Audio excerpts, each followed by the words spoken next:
राधे राधे दोस्तों, मैं बबता Tripathi YouTube channel पर स्वागत करती हूँ। मैं एक बहुत ही प्यारा माता रानी का भजन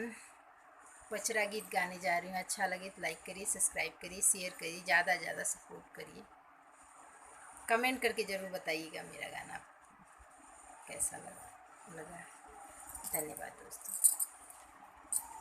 कवना ही मासी मैया बसवा कटवली हो कि कवने मासे ना मैया बीनाली डलरिया हो कि कवने मासे ना फागुन मासी मैया हो बसवा कटवली हो चैत मासेना मैया बीनाली डलरिया हो चैत मासेना बिनली डलरिया मैया कैली तैयरिया हो कि चली भैली ना हो कि चली भैली ना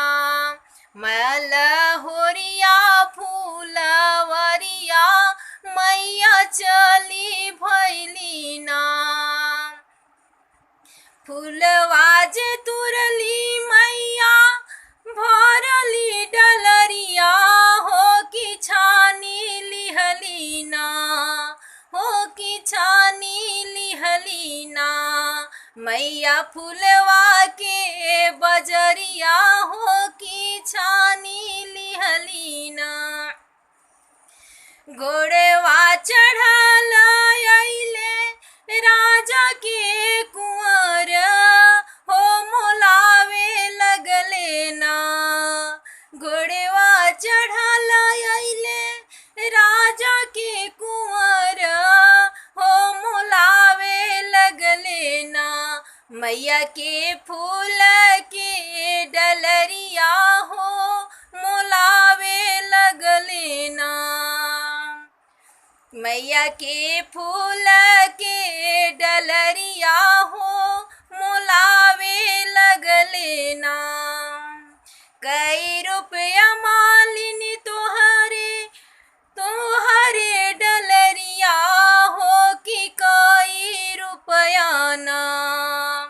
कई रुपयवा मालिनी तोहरे डलरिया हो कि कई रुपया ना मालिनी तोहरे सुरतिया हो कि कई रुपया ना ई मती जनिहा राजा बानी हम अकेले हो कि हमारे साथे ना हो कि हमारे साथे ना बाड़े लाल चन भैया हो कि हमारे साथे ना बहिया जे धरब राजा होइब कोड़िया हो अचरवा धरब ना हो कि हो अचरवा धरब ना जरी के होइब जाए छरवा हो अचरवा धरब ना इतना बचन राजा सुनही न पवले हो कि ठाड़े गिरले ना माई के धाई लिहल चरनिया हो कि ठाड़े गिरले ना हम त जननी मैया मालिनी बिटियवा हो कि हम ना जननी ना हो कि हम ना जननी ना